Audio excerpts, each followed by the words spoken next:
இப்போது நேசநாதா தலை சாய்த்து தெளிந்த அறிவோடு ஆவியை ஒப்புவித்தீர். பிதாவின் கரமீது பொங்கு நெஞ்சம் மூச்சற்றொடுங்கிற்றே. சாமட்டும் சாந்தமாயின் துக்க பாரம் நீர் தாங்கி மனதார மறித்தீர்.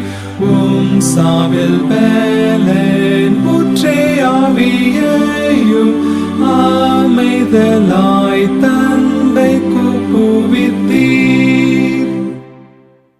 நல்மீட்பரே